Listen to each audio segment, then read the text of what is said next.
El propósito de esta clase está centrado en la evaluación neurológica global. Ustedes cuando estudiaron en semiología las distintas enfermedades del sistema nervioso y abordaron hacia la semiología junto con los métodos clínicos y métodos complementarios para poder llegar al diagnóstico y a la comprensión de las manifestaciones clínicas a través de los signos y los síntomas de los síndromes neurológicos, llegaban al diagnóstico clínico. Ese diagnóstico clínico de cada una de esas enfermedades tiene un tratamiento médico y un abordaje y una intervención desde la rehabilitación. Pero también desde la rehabilitación es importante comprender que hay una evaluación global que tenemos que tener presente los rehabilitadores. Y cuando digo los rehabilitadores es porque dentro de esta evaluación neurológica global incorporo al equipo disciplinario. Entonces los voy a invitar a eh, informarse a través de esta clase en qué consiste este tipo de evaluación neurológica global y que ustedes analicen, cuestionen y piensen si este tipo de evaluación que les presentaré en esta clase podrían ustedes también llevarlas adelante en un paciente con artritis reumatoidea, en un paciente con enfisema pulmonar, en un paciente con cardiopatías de moderadas a severas, con un déficit funcional importante en el sistema cardiovascular. Que lo estudien, que lo analicen, que lo piensen, que se lo cuestionen.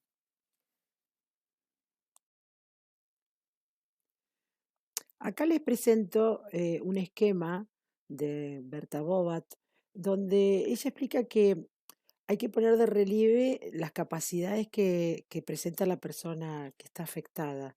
¿Qué es lo que puede hacer el paciente? Se pregunta, por ejemplo, qué actividades de la vida diaria puede realizar el paciente solo o con ayuda. Y una de las acciones que se analizan en detalle para comprobar cómo, con qué calidad de movimiento se efectúa una acción. En la exploración continua se parte de un ciclo que es muy regulador, donde hay un valor real, hay medidores, un valor de consigna y el eslabón del posicionamiento que se tienen que establecer con mucha precisión. Eh, Cuando se habla de un valor real, ustedes traten de comprender que son los movimientos más o menos anormales o variados, es decir, los síntomas con los que el paciente va a iniciar el tratamiento o los síntomas con los que el paciente se presenta para que ustedes los evalúen.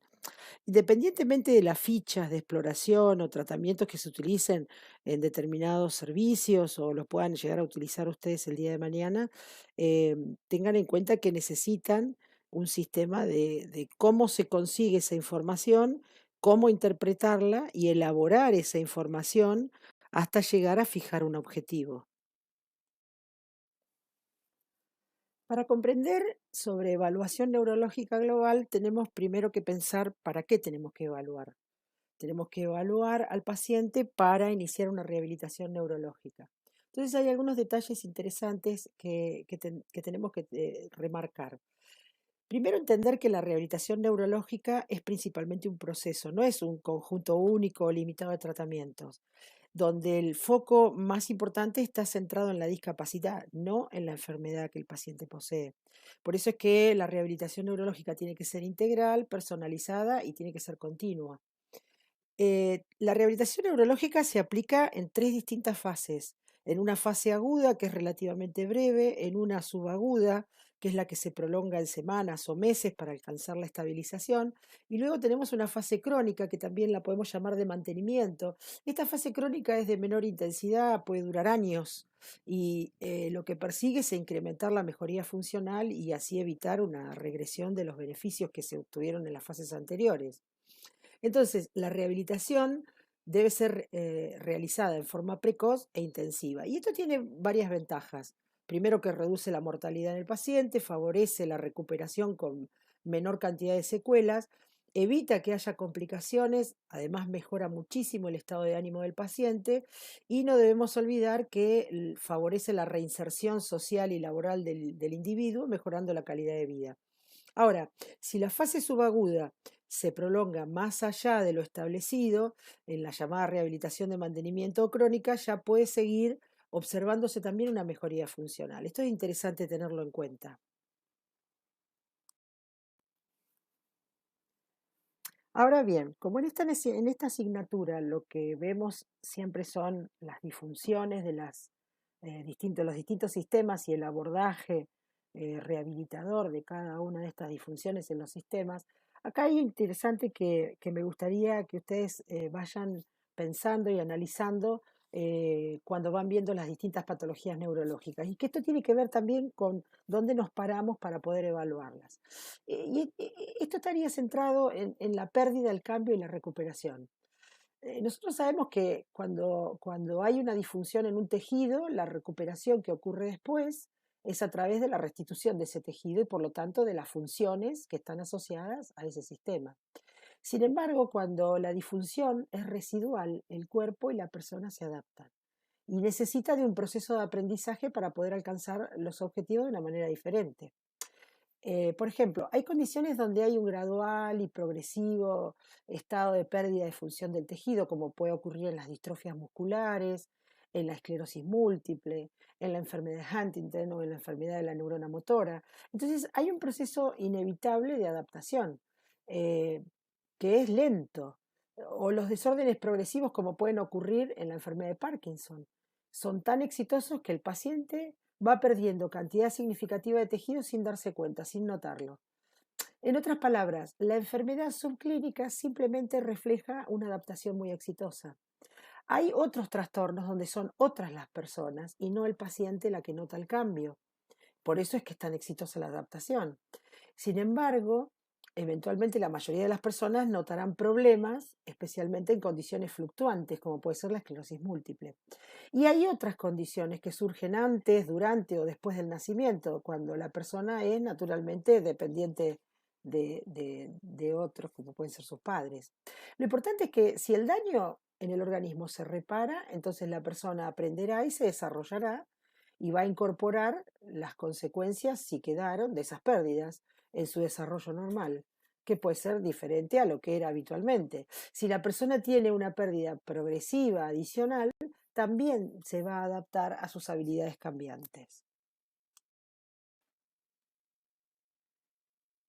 De aquí que algunos plantean como que los trastornos neurológicos y neuromusculares tienen una dificultad particular, porque los procesos centrales que están relacionados con el paciente en rehabilitación neurológica van a tener que ser el aprendizaje y la adaptación, como dije antes. Y para esto se requiere del sistema nervioso central, para este proceso de recuperación. Entonces, el proceso se tiene que adaptar a la capacidad cognitiva que el paciente tenga, que a menudo va a estar limitada por la enfermedad. El cerebro, tengamos en cuenta que controla casi todo el comportamiento consciente, inconsciente, analiza situaciones, planifica acciones, responde a todos los cambios. Y también hay que tener en cuenta la base para la personalidad y para la emocionalidad. Entonces, de hecho, la mayoría de las personas, por ejemplo, ahora equiparan el daño cerebral con un cambio en la personalidad, es decir, quiénes son ahora. Al mismo tiempo, el sistema nervioso es central para todas las habilidades y actividades humanas. El rango que se pierde es grande y en particular incluye un cambio que puede ser percibido o no en la personalidad del individuo. Entonces, el conocimiento y las habilidades necesarias para enfocar todo este sistema, toda esta gama de cambios y de transformaciones, exige un enfoque multidisciplinario para que haya una experiencia, con experiencia, mejor dicho, necesaria como para hacerle frente a todo este tipo de adaptaciones y para generar aprendizajes para llevar adelante estas situaciones donde el sistema nervioso en este momento no va a poder cumplir con esa función adecuadamente.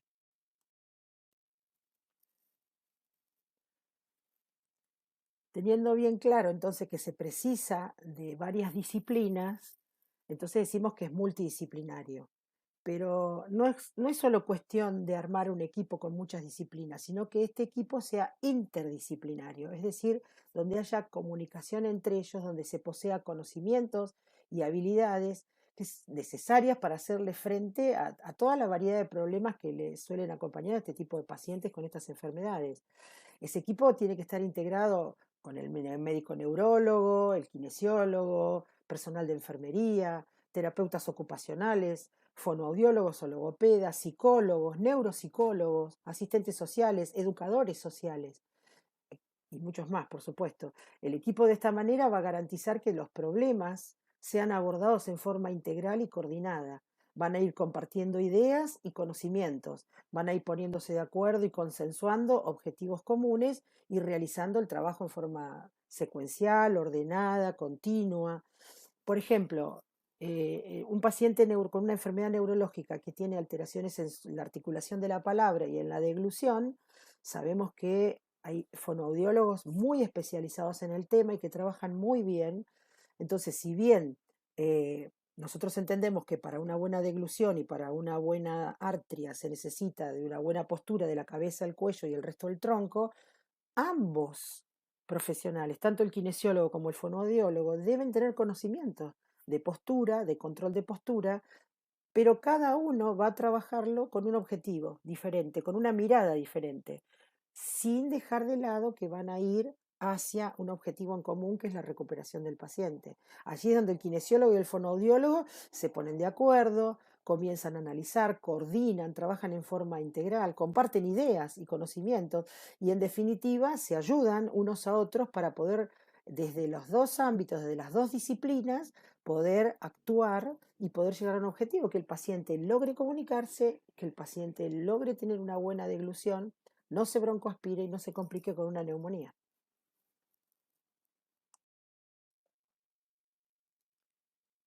Si se sigue con una sistemática o método analítico, se comprende que tiene que iniciarse con una valoración que tiene que ser amplia y específica por parte de cada uno de los diferentes expertos del equipo. Con esta información se diseñan estrategias de tratamiento a seguir y se van aplicando. Pasados intervalos de 3 o 6 meses según la patología y según la comunicación y el objetivo en común que tenga todo el equipo, se evalúan los resultados y el cumplimiento de los objetivos que se establecieron. Así es como se considera un proceso. Si se considera oportuno, se van haciendo modificaciones en el programa y se deciden nuevos objetivos de futuro. Los programas que son específicos deben elaborarse para cada tipo de patología, que van a atender no solamente al paciente, sino a la familia. Y esto tiene que ser visto desde un punto de vista médico, social, educacional y vocacional. Se deben fijarse como objetivo lograr al máximo la recuperación y la reinserción en el ámbito social, familiar y laboral del paciente. Las familias que asumen ese papel de cuidador tienen que ser informadas ampliamente y con detalle de todos los objetivos que el equipo se está planteando y de las herramientas que cada uno de ellos va a usar, porque asumen un papel incluso de cuidador. Tienen que lograr identificar y comprender y poder manejar las secuelas o los cambios que va a presentar el enfermo en el entorno familiar.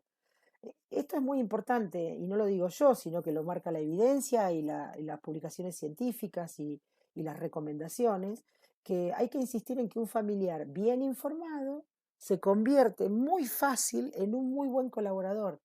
Va adoptando el papel de coterapeuta.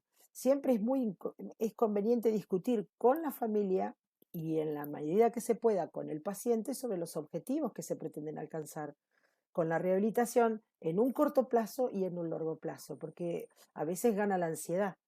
Entonces, si están bien informados, ellos van viendo la mejoría. Deben ser objetivos reales, que puedan asumirse.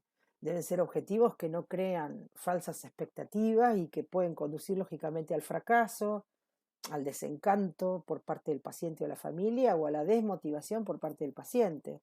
Es importante y fundamental implicar a los familiares para que entiendan y contribuyan en la rehabilitación a la vez que van aportando su opinión en la toma de decisiones y en el mantenimiento del tratamiento.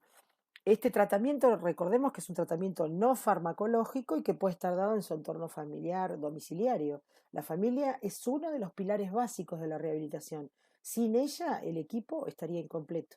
Por lo tanto, el equipo necesita a la familia y la familia necesita del equipo.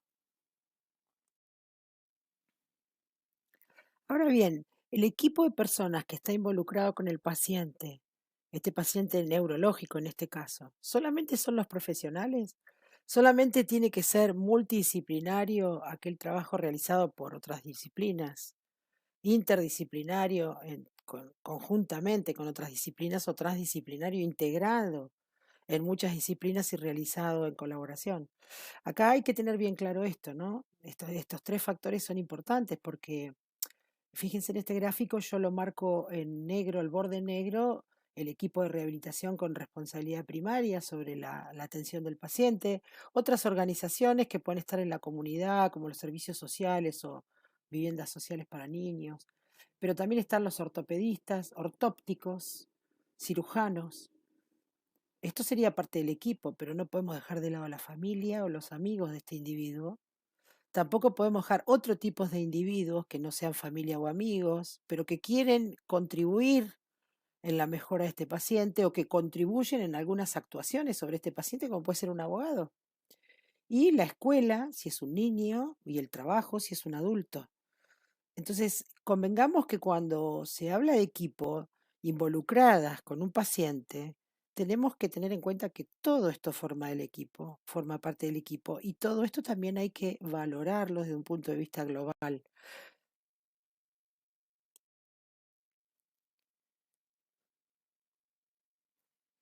Es interesante valorar que el CIF proporciona un marco importante para describir la salud y todos aquellos estados que puede presentar el individuo relacionados con la salud.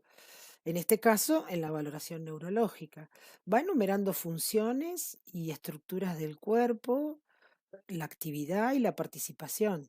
El funcionamiento refiere a todas las funciones corporales, a las actividades y a la participación, mientras que la discapacidad se usa como impedimentos, limitaciones de actividad y participación y restricción. Es decir, la relación que existe entre discapacidad, actividad y participación no es lineal y puede ir moderándose con distintos factores, que son los personales y los factores ambientales. Entonces, acá hay que tener bien claro que todas las estructuras, las funciones corporales, las actividades, las participaciones y los factores ambientales en el CIF están codificados, pero los factores personales no están codificados porque son individuales y dependen de cada paciente.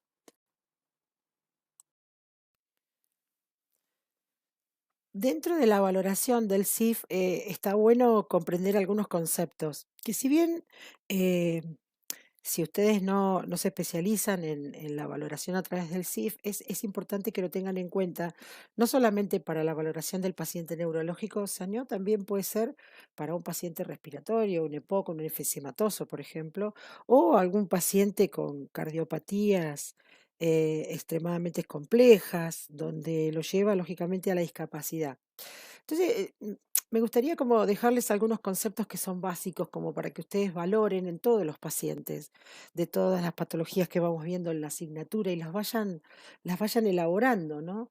Tengan en cuenta que las funciones corporales que establece acá el CIF son funciones fisiológicas de los sistemas corporales. Acá estarían también las funciones psicológicas, por ejemplo, el funcionamiento cognitivo y emocional, la vista, el oído, el funcionamiento cardiovascular, respiratorio, digestivo. También están las funciones musculoesqueléticas y el sistema reproductivo. Cuando hablan de estructuras corporales, que serían las partes anatómicas del cuerpo, como puede ser un órgano, las extremidades superiores e inferiores, por ejemplo, el esófago también se incluye, el estómago, el intestino, el páncreas, por si es diabético, el hígado o el cerebro, ¿no? La médula espinal y también se incluyen acá las meninges. Cuando se habla de deficiencias, es importante que ustedes comprendan que son todos los problemas que hay en la función o la estructura del cuerpo. Por ejemplo, la pérdida significativa del movimiento de una parte del cuerpo, o como puede ser una escoliosis severa. Los ejemplos acá también podemos poner como algo importante que ustedes ya vieron, la insuficiencia respiratoria. También un paciente que es amputado entraría como una deficiencia. Cuando se hablan de actividades, se está hablando de ejecuciones de tareas o acciones que hace el individuo, como puede ser levantar algo y llevarlo hasta un objeto y llevarlo hasta otra habitación. Y las limitaciones son de las actividades propiamente dichas que dije recién, serían las dificultades que ese individuo tiene para ejecutar esa actividad. Cuando se habla de la participación, es tener en cuenta en qué situación de la vida se involucra el individuo, por ejemplo, su trabajo, si es remunerativo o no. Y las restricciones de esa participación serían los problemas que tiene el individuo para poder involucrarse en esas situaciones de la vida.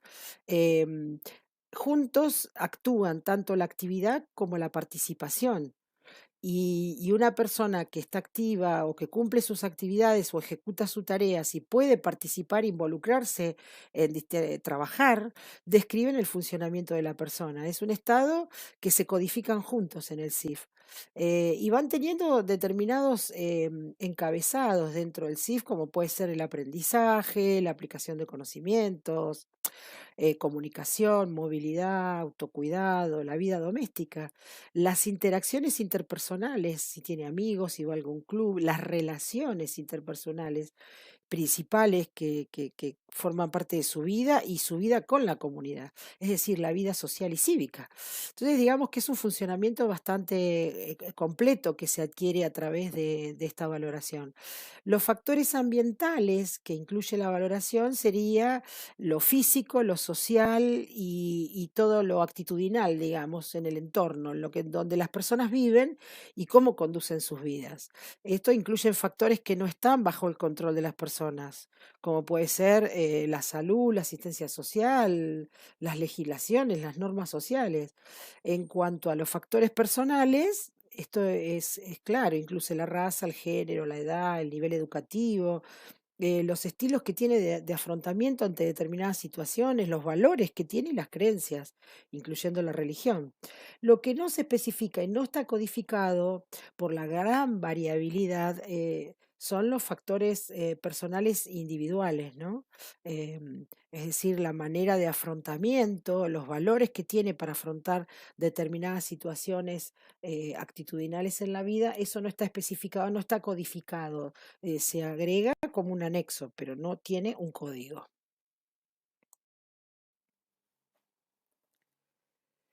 Cada uno de estos componentes se denota con un prefijo y se divide en capítulos que van a ir cubriendo diferentes dominios. Para la función del cuerpo, para la estructura corporal, para las actividades y la participación y para los factores o por los factores ambientales. En los dos primeros, que es la función y las estructuras del cuerpo, los calificadores van a identificar la presencia de un problema y se le van a dar en una escala de 5 puntos el grado de deterioro de la función o la estructura, es decir, si no hay problema, un problema leve, moderado, grave o completo. Para las actividades y la participación hay dos calificadores. El primero es el calificador de rendimiento que describe que los individuos lo hacen en su entorno actual. Esto toma en cuenta los factores ambientales por lo que proporciona una experiencia vivida. Y el segundo calificador es el calificador de capacidad, que describe el más alto nivel probable de funcionamiento de un individuo en un dominio dado, por supuesto, ¿no? Y en un momento dado. Esto le va a proporcionar información relacionada con el estándar. En resumen, el CIF representa un importante paso adelante y esto incorporó un enfoque biopsicosocial en la rehabilitación neurológica y en general. Se utiliza como un marco para considerar la discapacidad, ¿no?, experimentada por los distintos individuos. Sin embargo, no fue adoptado tan ampliamente como se pensó. Raramente se ha utilizado para evaluar pacientes o para informar o codificar información del paciente o para evaluación del tratamiento u otras intervenciones. Yo creo que es potencial para ser utilizado mucho más ampliamente, no, tanto en la educación de todos los profesionales como para los pacientes. Además, puede ser utilizado dentro del ámbito laboral, de la medicina, de la rehabilitación vocacional, políticas gubernamentales, porque tiene un lenguaje compartido y tiene una codificación precisa de la información. em, tanto dentro de un servicio, de distintos servicios hospitalarios, como de los distintos países. Yo creo que alguna de las razones por la adopción lenta que ha tenido puede ser que es de difícil manejo, hay que capacitarse para poder evaluar bajo el CIF y es probable que con el uso cada vez mayor de conjuntos básicos se pueda ir usando ampliamente en el futuro, ¿no? Otras limitaciones que algunos autores en algún momento fueron marcando, incluyeron el hecho de que no incorpora en ningún momento la enfermedad. El modelo de enfermedad nunca se habla. Incluye el hecho de que no incorporando ese modelo no proporciona descriptores tampoco de factores ambientales o valores y creencias individuales. Pero bueno, existe un consenso cada vez mayor sobre el uso del CIF y cómo debería desarrollarse mucho más operativamente. Yo creo que con el tiempo es probable que sea más adoptado o quizás que sea un poquito más pulido y determinado, pero realmente la información que ofrece es muy valiosa.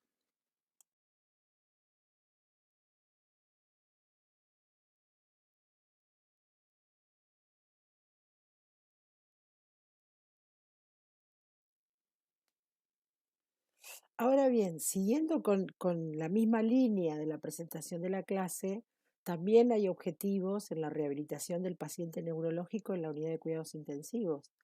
Acá los objetivos van a ser tratar las deficiencias secundarias a la lesión neurológica que el paciente presenta internándose en cuidados intensivos, prevenir la aparición de complicaciones secundarias a las lesiones neurológicas o neuroquirúrgicas.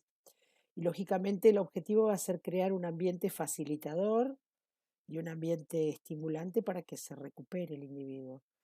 Tampoco se va a dejar de lado como objetivo la información a la familia y al paciente en tanto y en cuanto comprenda sobre su nueva condición de salud y la participación que se necesita en el proceso de rehabilitación.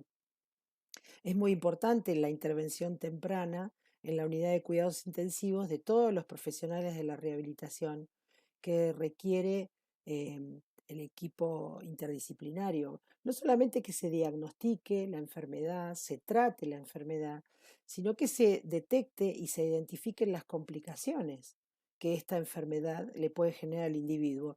Para esto hay que hacer una evaluación detallada del grado de funcionalidad de ese individuo y de las deficiencias secundarias a su lesión y de las posibles complicaciones que puede llegar a presentar. Entonces ahí se implementa un plan de manejo temprano, mirando siempre a disminuir la aparición de complicaciones y favorecer así el inicio temprano de un proceso de rehabilitación. Siempre, aunque esté en la terapia, en la unidad de cuidados intensivos, el objetivo es que ese individuo se pueda reincorporar a su entorno familiar y social. Todos los beneficios que se ganen con una intervención temprana no se tienen que enfocar únicamente en la supervivencia en la unidad de cuidados intensivos, sino también en la mira de la mejor calidad de vida del paciente. Un paciente que ingresa a la unidad de cuidados intensivos con una hemorragia subaracnoidea recibirá una evaluación clínica basada en su hemorragia subaracnoidea y un tratamiento basado en su hemorragia subaracnoidea. Pero no por ello debemos dejar de lado las complicaciones que le puede generar la parálisis o las alteraciones sensoriales o comunicacionales que ese paciente tenga, sino también la generación de dolor, la generación de escaras o daños en la piel, o las deformidades articulares que ese paciente puede ir generando a lo largo de la intervención, de la internación en cuidados intensivos. O sea que hay que hacer intervenciones evaluando todo este tipo de secundarismos o deficiencias secundarias a esa lesión que lo llevó a la internación.